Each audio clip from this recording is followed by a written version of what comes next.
बिस्मिल्लाहिर्रहमानिर्रहीम। अस्सलाम वालेकुम। दावत नूर में आपको एक बार फिर से खुश आमदीद कहती हूँ जी। आज आपके लिए रमज़ान के लिहाज से बहुत ही ज़बरदस्त रेसिपी लेकर आई हूँ। ये है पकौड़ा मसाला। ये पकौड़े का मसाला अपने टेस्ट और खुशबू के लिहाज से आपको बहुत ज़बरदस्त लगेगा और आपको अब बाज़ार से अलग से मसाला ख़रीदने की ज़रूरत नहीं पड़ेगी इंशाल्लाह। तो इसे बनाने के लिए मैंने लिया है 3 टेबल स्पून भर के, जो स्पून आप मेरे हाथ में देख रहे इसी स्पून से मैंने नापते हुए इसको लिया हुआ है। और ये मोटी कुटी दरदरी लाल मिर्चें हैं।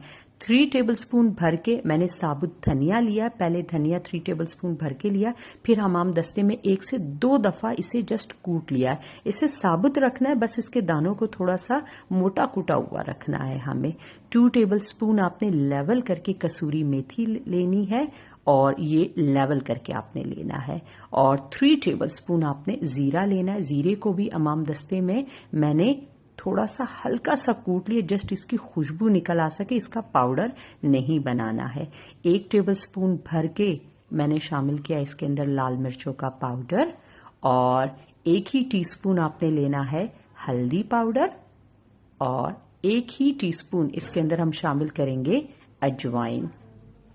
अब 3-4 टीस्पून इसके अंदर आपने शामिल करना है नमक। नमक जस्ट मसाले को प्रिजर्व करने के लिए डालना है, बाकी बेसन के जायकों को एडजस्ट करने के लिए अब बाकी नमक इसके अंदर डाल दीजिएगा। अब तमाम मसालों को मैं एक बाउल में डालूंगी, इन्हें अच्छी तरह से मैं करूंगी मिक्स। इस मसाले को बनाने के लिए जस्ट आपने एक बात को नोट करना है कि जितने मसाले आपके फ्रेश होंगे, एक तो उनकी खुशबू बहुत ज़बरदस्त होगी, दूसरा उनका टेस्ट बहुत अच्छा निकल कर आएगा। तो इस बात को बिल्कुल भी, चाहे वो कसूरी मेथी हो, जो भी मसाला हो, तमाम आपने फ्रेश लेने हैं तो आपको ज़बरदस्त चेंज इसके अंदर मिलेगा। अब तमाम स्पाइसेस को इस तरह से एक के बाद दीगरे मैं शामिल करती जा रही हूँ। अभी तो मैंने आपको कम क्वांटिटी में ये मसाला बनाया है, लेकिन जब आप एक दफ़ा इसे ट्राई करेंगे तो आप खुद इंशाल्लाह इसे डबल से ट्रिपल अमाउंट में बनाकर डब्बा अपने पास भरकर रख लेंगे। इसके अंदर मैं कोई सिट्रिक एसिड, कोई टाटरी नहीं शामिल कर रही हूँ, प्रिजर्वेटिव से बिल्कुल पाक है, तो हमारे सेहत के लिए ये बहुत ही ज्यादा जबरदस्त रहेगा।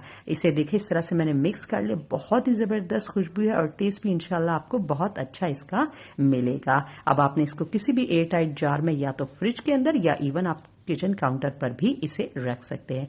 तो होप करूंगी आपको ये जबरदस्ती रेसिपी बहुत अच्छी लगी होगी। आपने दे दिया होगा इसे एक अच्छा सा लाइक।